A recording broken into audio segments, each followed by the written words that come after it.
of Mind magazine, the daily guides, or another one, if you've heard these before. This month's writer, Raymond Anderson, or to give him his full title, Reverend Dr. Raymond Anderson, PhD, has written them, it would appear so far this month, specifically for people who are students of New Thought, but in a very specific way to people who are actually ascribed to centers for spiritual living, or people who share that same philosophy, science of mind. Which means that I've got to translate these around. First of all, with all due respect, I have a lot of respect for Raymond Anderson. I don't think you should write these guides specifically for people who are members of Centers for Spiritual Living. Yep, they're the ones who publish the magazine. It used to be called Religious Science, or different versions of that. I think it should be written for everybody. And so what I'm going to do is try and translate it, because when I read these, and I know a lot of people who watch this are definitely not religious scientists, or even more specifically, members of Centers for Spiritual Living. So I try and change these around. So that's just up front. And if you're part of Centers for Spiritual Living, CSL, and just bear with me, because this applies to you as everybody else. So my view is to write these and to read these and to publish these so that pretty well anybody on the planet could get some benefit from them. So that's my goal. This is called Colorful or Colorless. The first quote is from a lady called Amy Lee Mercury. She describes herself, and I'm reading here from her website, author, medical intuitive, and wellness coach. And I'm not going to go further into that. The message is good. She says, be uniquely you. Stand out. Shine. Be colorful. The world needs your prismatic soul. So the light needs to go through you and spread itself out into all the colors of the rainbow. Red, orange, yellow, green, blue, indigo, violet. So there we are. Remember that from my science days at school. Ernest Holmes, in a publication I've never heard of before called Observations, apparently on page 14, paragraph 1, says this. When we speak of this I am, capitalized it, we're speaking of the power that sustains life, of the intelligence that directs it, and the wisdom that governs it.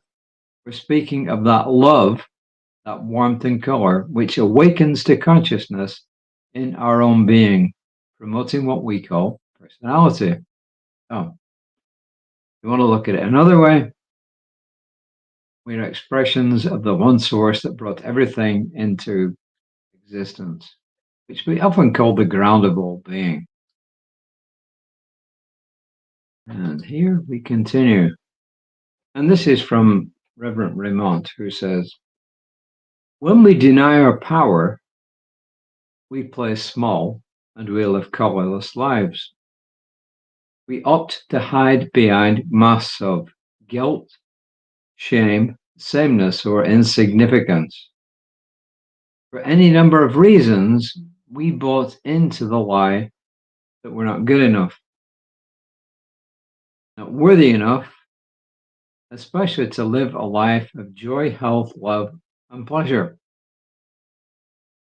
As Nelson Mandela reminds us, quote, there is no passion to be found in playing small, in settling for a life that's less than the one that you are capable of living.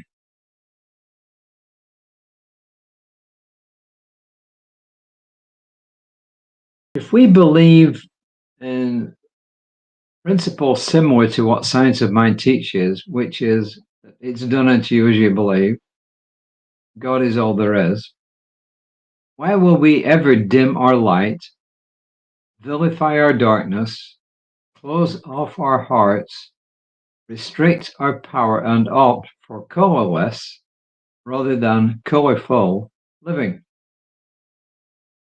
He says, therein begins the adventure to our true magnificence.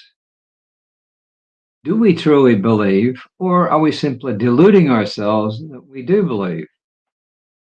Well, are we deluding ourselves?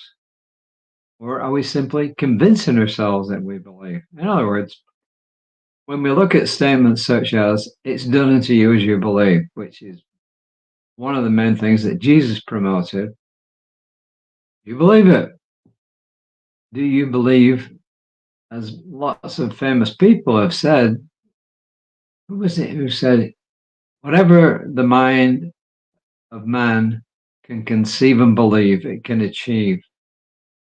It might have been Clement Stone. It was one of the famous people in the 20th century, one of the famous authors of the 20th century. Then he goes on to say, in the story of Noah's Ark, the rainbow is a symbolic representation of a promise from God never again to destroy what it, capitalized, created. And he asks, what if you are that promise? What if your life, your prismatic soul, is the promise that empowers and fuels the conviction, the results, and the manifestation?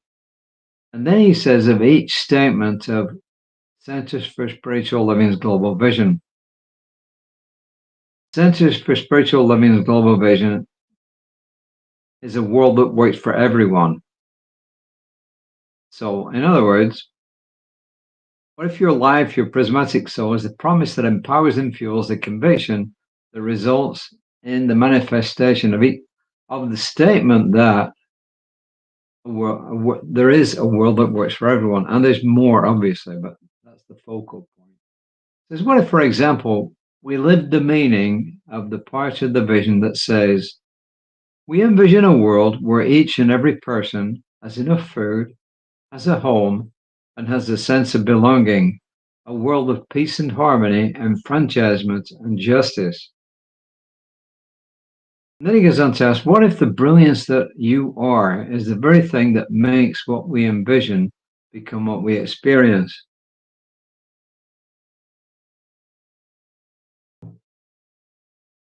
It's a big question. And it's a big ask. It's that point that goes beyond belief into knowingness. But it's also the point that will take the human race beyond critical mass, where we do reach a place where love is the center. You know, we've talked in the past about what critical mass is. It's a point at which an idea essentially starts to go from gradually increasing to going almost vertical.